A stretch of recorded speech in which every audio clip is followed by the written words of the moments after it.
இப்போ இந்த திரு அக்னேஸ்வரன், இந்த வாய்ப்பு சாத்தியக்கூறுகள் ஏதாவது இருக்கா? ஏன்னா இப்போ அண்ணாமலை அவர்களுடைய பார்வை மாறி இருக்கிறது, அதிமுக பற்றி விமர்சனங்கள் மாறி இருக்கிறது, எல்லாம் ஒன்றா வரணும்னு திரு ஜி.கே. வாசன் சொல்லிட்டே இருக்காரு. அப்போ இதில் ஏதாவது அந்த கணக்குகளும் இருக்கா? அதுக்காக தான் யோசிக்க வேண்டியிருக்கா அதிமுக?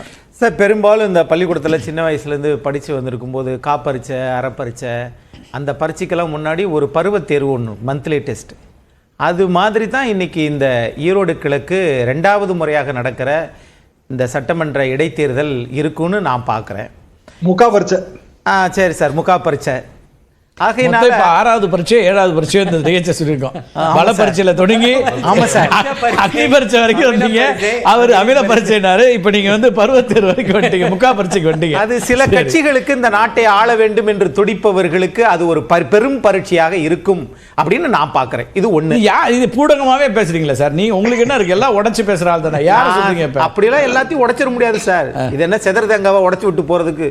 அக்னீஸ்வரனுக்கு ரொம்ப கவனமும் பொறுப்பும் தேவையா இருக்கிறது. நான் தனி மனித வழக்கறிஞர், அப்படிதான் சொல்லிக்கிறேன். இது ஒண்ணு சார். இன்னொன்னு சார், தாவேகா வந்ததனால நான் திரும்ப திரும்ப இந்த செய்தியை நான் நேற்று ஒரு டிவி இன்னைக்கு ஒரு டிவி மாத்தி பேசுறது இல்ல. தாவேகா என்கிற கட்சி உருவானதில் இருந்து அந்த கட்சிக்கு வாக்கு சதவீதம் ஒருவேளை வரும் என்று நினைத்தால் 2024 பாராளுமன்ற தேர்தலை தாவேகா நின்று இருக்க வேண்டும். அல்லது நிற்கலன்னு சொன்னாலும் நீங்க யாருக்கு ஆதரவா இருக்கணும்ன்றது சொல்லி இருந்திருக்கணும். அதுதான் ஒரு ஜனநாயகத்தில் ஒரு கட்சி தேர்தல் ஆணையத்தில் அனுமதி பெற்றதற்கு பிறகு சொல்றேன். இங்க தாவேகாவினுடைய வாக்குகள் யாருடைய வாக்குகள் இருந்து போகும்னா, இப்ப போட்டுக்கிட்டு இருக்கிற சண்டையை பார்த்தாலே தெரியுது. ஒன்னு, நாம் தமிழர் கட்சியிலிருந்து சில வாக்குகள் பிரியக்கூடும், அடுத்து விடுதலை சிறுத்தைகள் கட்சியிலிருந்து பிரியக்கூடும், அடுத்து தேமுதிகவிலிருந்து பிரியக்கூடும்.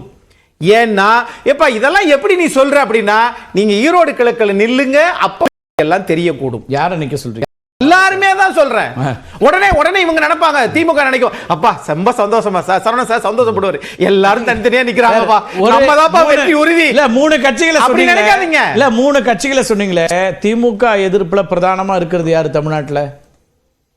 அதிமுக அப்படின்னு சொல்ல வேண்டி இருக்கிற இடத்துல இன்னொருத்தர் என்ன சொல்லிட்டு இருக்காங்க, நாங்க தான் பிரதானம்னு சொல்லி பாஜக சொல்லிட்டு நம்ம நீங்க வந்து முதல் கட்டத்துல இல்ல சொன்னீங்க, இல்ல சொன்னீங்க, இல்லங்கன்னு சொல்றேன். ஆமா சார். அப்ப பிரதானமா அதிமுக இருக்கிற இடத்துல என்னுடைய பிரதான எதிர்க்கட்சி நான் எதிர்க்கிறது திமுகன்னு விஜய் அவர்கள் சொல்றாரு.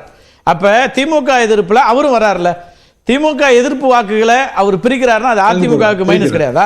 இவ்வளவு விவரமா இவ்வளவு ஆளுங்கட்சியா இருக்கிறவங்களே நீங்க காங்கிரஸுக்கு தான் கொடுக்க போறோம், ஐயா EVK செல்வங்கோவன் பையன் 2வது பையன் தான் கொடுக்க போறேன்னு சொல்லிட்டீங்களா? நீங்க பலமா இருக்கிறீங்க சார், மக்கள் உங்களுக்காகத்தான் இருக்கீங்க. ஆனா ஈரோடு கிழக்கு இடைத்தேர்தல்ல யாரு வெற்றி பெற்றாலும் உறுதியாக 2026 ஆட்சி மாற்றம் நடக்கும். என்னன்னா அக்னேஸ்வரன், நடக்காது நினைச்சாதீங்க.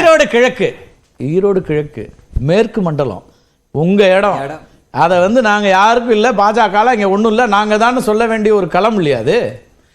11ஆம் தேதி வரைக்கும் பொறுத்திருப்போமே. அப்படின்னா நாளைக்கே காங்கிரஸ் அறிவிச்சிருங்க. ரைட். அவ்வளவுதான். அது வரைக்கும் நம்ம கொஞ்சம் பொறுத்திருப்போம். திரு அலீம்